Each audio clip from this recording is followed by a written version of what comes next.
Ya, ada pertanyaan, apakah tindakan tidak menepati janji bisa dipidana? Ya. Tidak tepati janji, perdata atau pidana?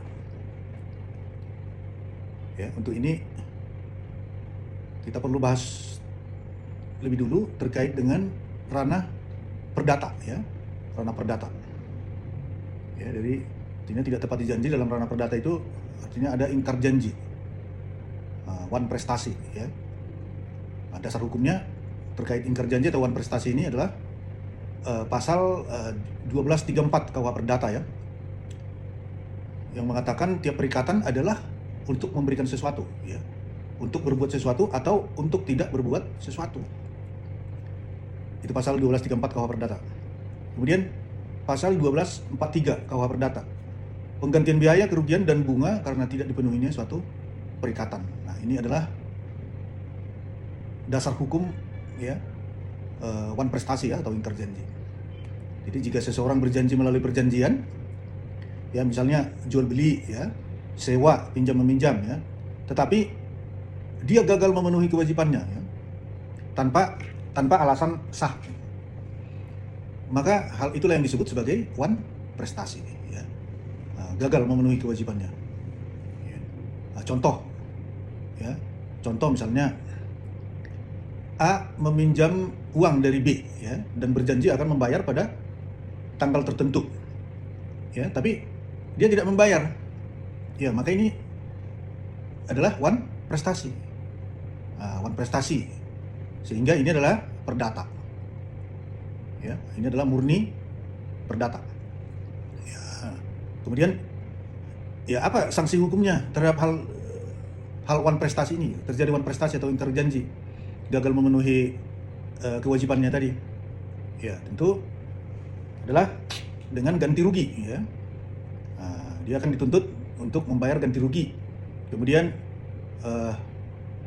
dapat pemutusan perjanjian, ya, dan ya dapat untuk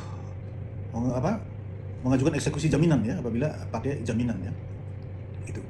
Jadi jika hanya soal tidak menepati janji, ya, dalam hubungan kontraktual, maka jalur hukum yang digunakan adalah gugatan perdata, jadi bukan pidana, ya. Nah, bagaimana dengan ranah pidana? Ya, hal ini tadi, tidak tepati janji tadi, ya. Dalam ranah perdata kan sudah terjawab. Nah, sekarang dalam ranah pidana bagaimana? Ya, kalau hal tidak tepati janji tadi itu, ya, dari perspektif pidana gitu kan, atau pidananya ada, ya, maka dasar hukumnya adalah, ya, pasal 378, ya, KUHP, ya.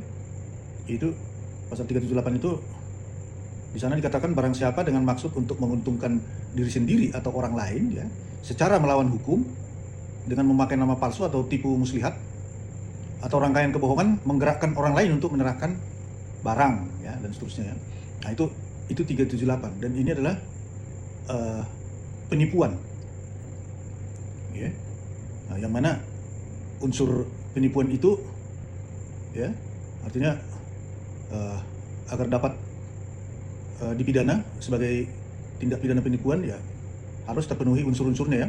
Di antara lain unsurnya adalah ada niat jahat sejak awal, ya. Ada niat jahat sejak awal, ini yang disebut dengan mens rea, ya.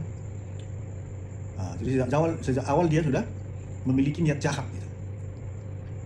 Ya, artinya, ya, pelaku ini, ya, memang sejak awal tidak berniat menepati janji itu, ya, mens rea, ya, ada niat jahat, ya.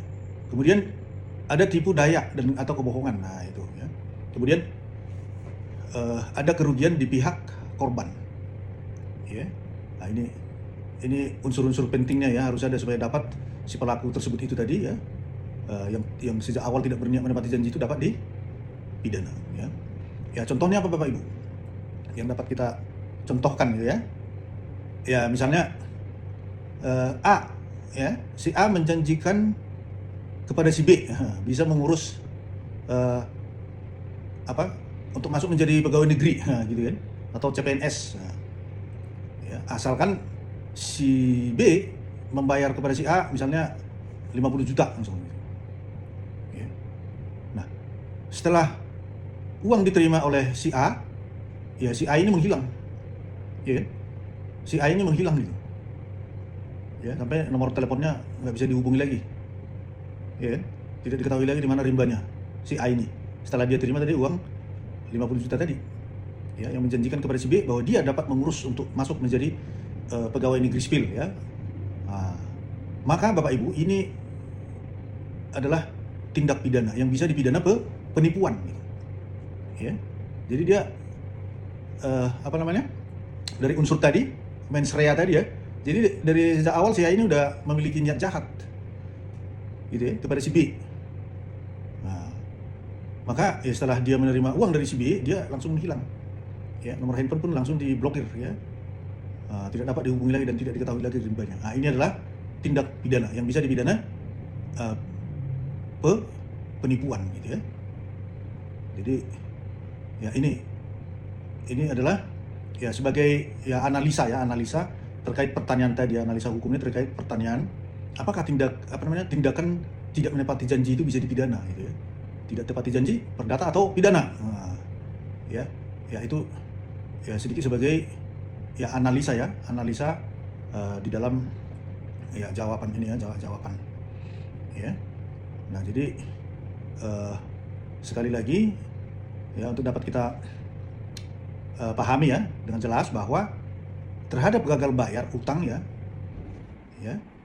artinya ini udah hal biasa gagal bayar utang, ya kan, ya karena tidak punya uang, kan biasa itu kan. Nah, maka ini adalah ya tidak bisa dipidana bahwa ini adalah perdata, ya kan. Kemudian tidak kirim barang setelah terima uang dan sejak awal niat menipu, nah ini udah bisa dipidana penipuan nih, ya kan. Nah, tidak kirim barang setelah terima uang, nah ini ya artinya ini mens rea-nya udah terpenuhi, ya, sejak awal dia udah niat menipu.